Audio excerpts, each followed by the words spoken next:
ரொம்ப சூப்பரான இன்றைக்கி ஒரு ஐட்டம் பண்ண போகிறேன். என்ன ஐட்டம்னா மட்டன் கிரேவி. ஸோ உருளைக்கிழங்கெல்லாம் போட்டு மட்டன் கிரேவி மாதிரி ஓகே நண்பா, செமையாக ஒரு லெவலில் வச்சு சாப்பிட்லாம். சூப்பராக இருக்கும். உருளைக்கிழங்கு போடுவோம் அதில். ஸோ ஒரு 2 வெங்காயம் வச்சுருக்கிறேன். ஸோ சின்ன வெங்காயம் இதில் கட் பண்ணி போடுவோம், நல்லாயிருக்கும். பட்டை, கிராம்பு, ஏலக்காய் இதே தான் எல்லாம் ஒவ்வொரு கிராம் போட்டுங்க. ஓகே நண்பா, ஸோ எல்லாம் மிக்ஸ் ஆகிடுச்சு. ஸோ நான் இருக்கிறேன். ஸோ மறக்காமல் அதே மாதிரி என்னோடய சேனல் சப்ஸ்கிரைப் பண்ணுங்கள், லைக் பண்ணுங்கள், ஷேர் பண்ணுங்கள். எங்கள் வீடியோ பற்றி எதாவது டவுட் இருந்தால் கமெண்ட் பண்ணுங்கள் நண்பா. பக்கத்தில் இருக்க பெல் பட்டன் கிளிக் பண்ணி வச்சுங்க. ஸோ வீடியோக்குள்ளே போகலாங்களா? ஸோ அதே மாதிரி என்னோடய சேனல் 500 ரீச் ஆகிட்டேன். என்னோடய 500 ரீச் ஆகும். ஸோ ஃபுல் சப்போர்ட் பண்ணுங்கள் நண்பா. உங்கள் இரவு நடந்ததுனால நான் இவ்வளோ முன்னேறி நண்பா. செம்மையாக சூடாக நல்லா சட்டி வந்து நல்லா காஞ்சிச்சு. ஆயில் ஊற்றாமல் வெங்காயம் ஊற்றுக்கிறேன். 2 வெங்காயம், சின்ன வெங்காயம் ஒரு 10 போட்டு 5 போட்டுருங்க. டேஸ்ட்டாக இருக்கும் சின்ன வெங்காயத்தில் இருந்தீங்கன்னா. மட்டன் கிரேவி சின்ன வெங்காயத்தில் பண்ணி பாருங்கள்.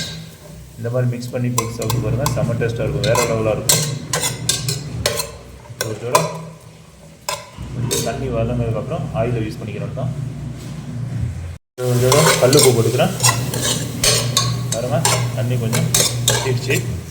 ஸோ தேவையான கல்லுப்பு போட்டுக்கிறேன். போட்டாலும் ஒன்றும் பிரச்சனை இல்லை. இப்போ எண்ணெய் போட்டுக்கிறேன். மஸ்டர்ட் ஆயில் தான் போடுறேன், கடுகு எண்ணெய். அது ஒரு 10 ml போட்டுங்க. அப்புறம் சன்ஃப்ளவர் ஆயில் ஒரு 5 ml போட்டுக்குவேன்.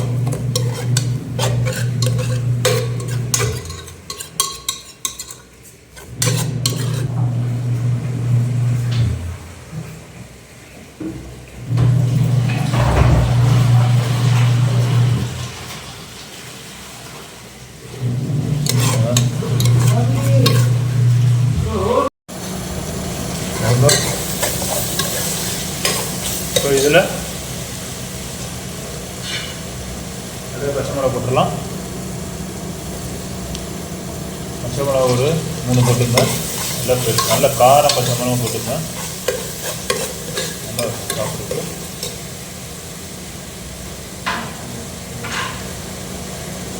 பட்டை கிராம் முன்னாடியே போடணும். பட்டை கிராம் போட்டுக்கிறேன். பட்டை, கிராம்பு, ஏலக்காய்.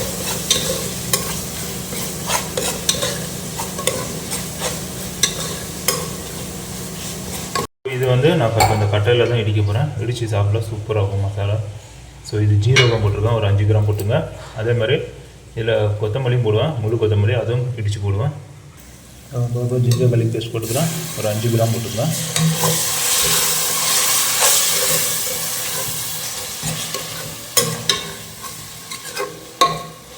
ஜிஞ்சர் garlic பேஸ்ட்டு எதுவும் யூஸ் பண்ணாங்க. ஸோ இது கொஞ்சம் இதிலிருந்து கொஞ்சம் அப்படியே அலசி போட்டுருக்கோம். இதில்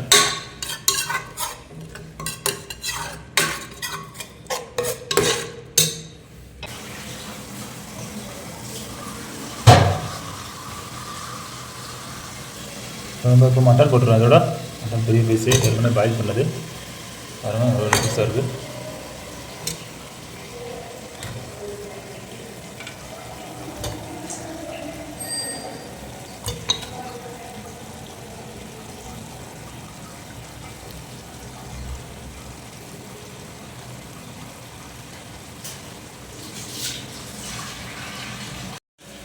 சரி, நல்லா மிக்ஸ் பண்ணாங்க.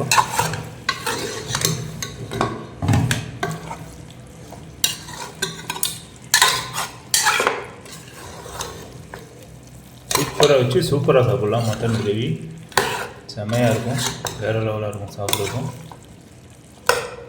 ஸோ இதில் உருளைக்கிழங்கு போடுவோம் இப்போது. சரி, இப்போ இதில் வந்து கொத்தமல்லி, ஜீரகம் போட்டு நல்லா இந்த மாதிரி கட்டையில் வச்சு இடித்து போடுவேன். சூப்பராக இருக்கும், டேஸ்ட்டாக இருக்கும். இதில் உருளைக்கிழங்கு போடுறேன். இப்போ தண்ணியில் போட்டுடலாம்.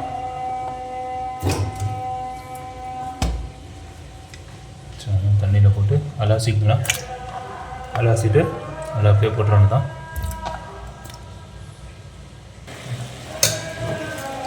நம்ம இப்போ உருளைக்கிழங்கு ஆட் பண்ணிடுறேன். அப்புறம் அப்படியே சேர்த்து நீங்கள் முன்னாடியே கூட போட்டுக்கலாம், பிரச்சனை இல்லை. நான் இப்போ போடுறேன், தோலோடு போடுறேன். தோலோடு போட்டால் தான் இந்த உருளைக்கிழங்கு டேஸ்ட்டாக இருக்கும் சாப்பிட்றதுக்கு. தோல் எடுத்திங்கன்னா அது டேஸ்ட் இருக்காது. சரி, கொஞ்சம் நல்லா வந்து உருளைக்கிழங்கு போட்டாச்சு. கொஞ்சம் நல்லா வேகட்டும். ஸோ டேஸ்ட்டு கொடுக்கும் அப்போ தான். ஸோ இப்போ நான் அந்த மல்லி இது இடிச்சுக்கிறேன், அது மட்டும் இது வேகட்டும். அப்போ தக்காளி ஒரு தக்காளி போட்டுறேன்.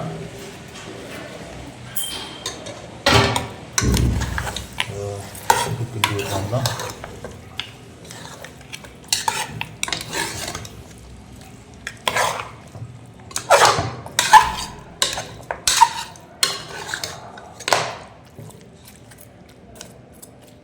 தக்காளி ஒரு 2-3 நிமிஷம் நல்லா இதாகட்டும். அப்புறம் மசாலா ஆட் பண்ணிடுறாங்க தான்.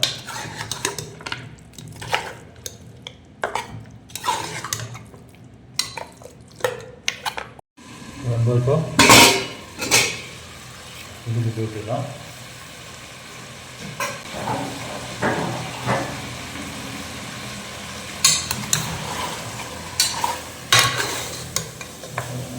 மசாலா பிடிக்கிறதுக்காக இந்த மாதிரி பண்ணேன்.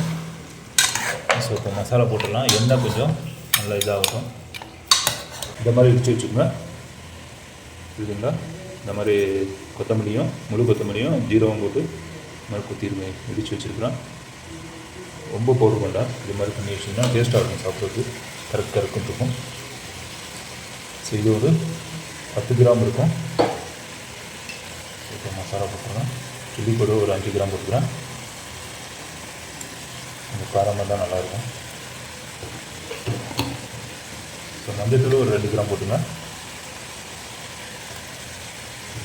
ஸோ கீரை போட்டுக்கிறேன்.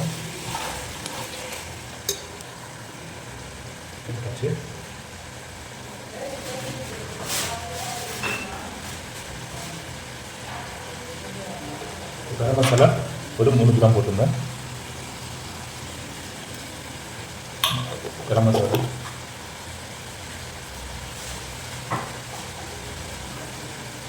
மல்லி நான் ஏற்கனவே இதாக போட்டிருக்கேன். இது வந்து மல்லித்தூள் ஒரு 3 கிராம் போட்டுருங்க. ரொம்ப ஜாஸ்தி வேண்டாம். ஏற்கனவே நான் இடித்து இது போட்டிருக்கேன்.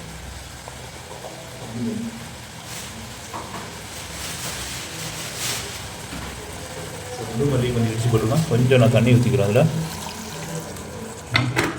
கறி கொஞ்சம் உடஞ்சிடும். கொஞ்சம் மசாலா பிடிக்கட்டும். அதில்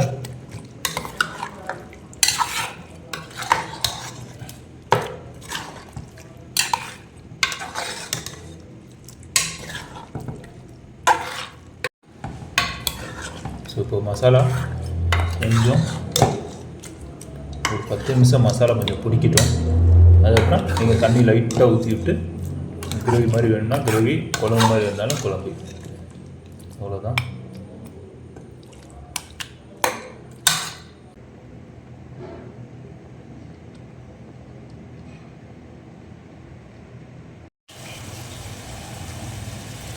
பாருங்கள் நல்லா துவைச்சிட்டு.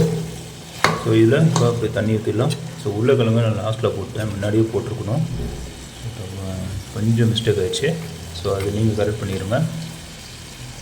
வெங்காயத்தை கொஞ்சம் தாளிச்சதுக்கப்புறம் உருளைக்கிழங்கு போட்டிங்கன்னா உருளைக்கிழங்கு வெந்திருக்கும். இன்னும் வேறு வேகல கொஞ்சம். ஸோ இதில் நான் தண்ணி லைட்டாக ஊற்றி அதை ட்ரை பண்ணிடுவோம். வேக வச்சிடலாம். இதுதான் பாருங்கள், இந்த மாதிரி எண்ணெய் வரணும். எண்ணெய் வந்தால் தான் டேஸ்ட்டு. இப்போ தண்ணி நீங்கள் ஆட் பண்ணணும்னா ஆட் பண்ணிக்கலாம். ஸோ நான் இப்போ இந்த உருளைக்கிழங்கு வேக வைக்கணும். நான் தண்ணி ஆட் பண்ணிக்கிறேன்.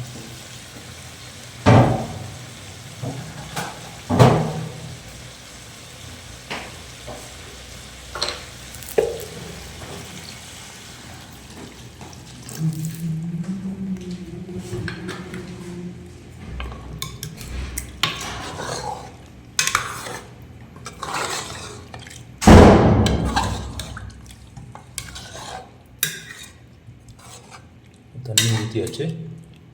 அப்படியே கொஞ்சம் சுண்டுட்டோம், நல்லாயிருக்கும் சாப்பிட்றதுக்கும். கொஞ்சம் உருளைக்கிழங்கு அப்படியே வெந்துடும். ரொம்ப இதான் ஒரு 20 மினிட்ஸ் ஆகும். தண்ணி நிறையா இருக்குது. இப்போ ஓப்பன் பண்ணுறேன். ஸோ நல்லா மஸ்ட் ஆகிடுச்சு. உருளைக்கிழங்கு வந்துடுச்சா பார்க்கலாம்.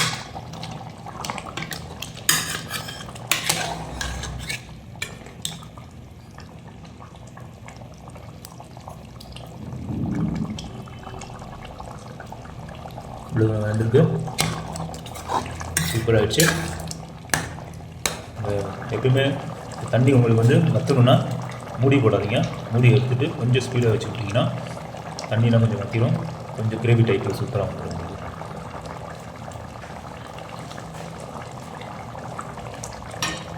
பாருங்கள், நல்லா கொதிக்குது.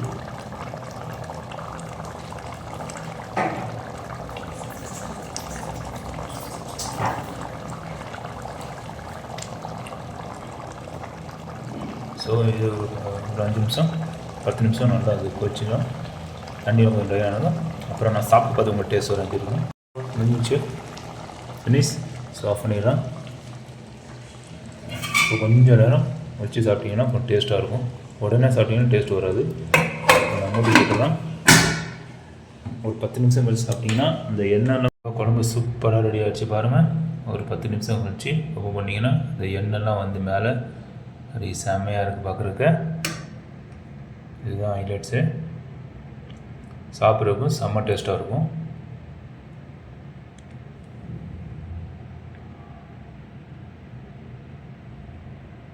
ரொம்ப இப்போ நான் சாப்பிட்டு பார்த்து டேஸ்ட் சொல்கிறேன். ஒயிட் ரைஸு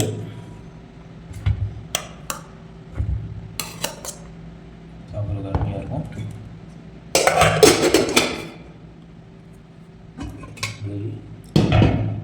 பாருங்கள், சூப்பராக இருக்கும் சாப்பிட்றதுக்கு. அப்படியே வச்சு ஊற்றி சாப்பிட்ற கிரேவி சூப்பராகும். மட்டன் பாருங்கள், ஒவ்வொன்று செம்ம பெருசாக இருக்குது. இங்கே பாருங்கள், மட்டனை பெரிய லெவலாக இருக்குது. ஸோ நல்லி இருக்குது.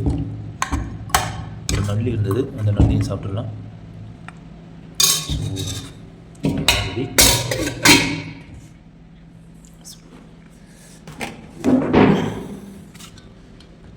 பார்த்தீங்களா? ஆஹா, சூப்பராக அப்படியே பிஞ்சு வெளியில் வந்துச்சு பாருங்கள். எலும்பு தனியாக வந்துச்சு. ஸோ நல்லி சூடாக இருக்குது. ஸோ நான் அப்போது உள்ளக்குள்ளங்க நல்லா வந்திருக்கு. சூப்பராக வந்துடுச்சு.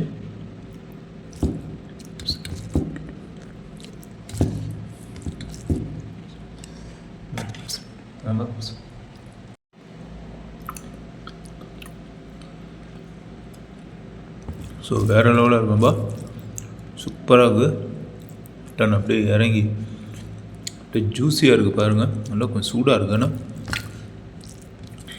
செம்ம டேஸ்ட்டாக இருக்குது குழம்பு.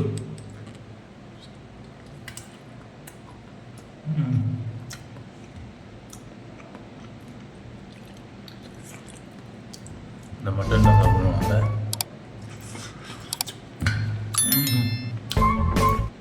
நல்லா சூடாக சூப்பராக இருக்குது. செம்ம டேஸ்ட்டாக இருக்குது. அந்த கொத்தமல்லி அந்த இடித்து போடுந்த மாதிரிங்களா, அதெல்லாம் அப்படியே சூப்பராக இறங்கி செம்மையாக இருக்குது. நல்லா உருளைக்கிழங்கும் நல்லா வெந்துடுச்சு. பாதியாக தான் போட்டேன் பாருங்கள். இந்த தோலோட போட்டது தான் சூப்பராக இருக்கும் உருளைக்கிழங்கு. ஸோ இதே மாதிரி நீங்களும் செஞ்சு பார்த்து எனக்கு கமெண்ட்டில் கண்டிப்பாக தெரியுங்கப்பா. ஸோ அதே மாதிரி என்னோடய சேனல் சப்ஸ்கிரைப் பண்ணுங்கள், லைக் பண்ணுங்கள், ஷேர் பண்ணுங்கள். என்னோடய வீடியோ பற்றி எதாவது டவுட் இருந்தால் குக்கிங் வீடியோ பற்றி கமெண்ட் பண்ணுங்கள். பக்கத்தில் இருக்க பெல் பட்டன் கிளிக் பண்ணி வச்சுங்க. ஸோ இப்போ நோன்பு வருது. ஸோ நோம்பில் நான் கொஞ்சம் பிஸியாகிடும். கொஞ்சம் வீடியோலாம் கொஞ்சம் டிலே ஆகும். அப்புறம் நம்ம அதே மாதிரி நான் 500 ரீச் ஆகிட்டேன். இன்னும் 500 வரணும். இன்ஷா அல்லாஹ் அல்லாஹ்வோட நாட்டுத்தரால் நீங்கள் சப்போர்ட் பண்ணுங்கள். ஓகே நண்பா. ஸோ நெக்ஸ்ட் வீடியோவில் பார்க்கலாம். ஜஸாக்கல்லாஹ் ஹைர்.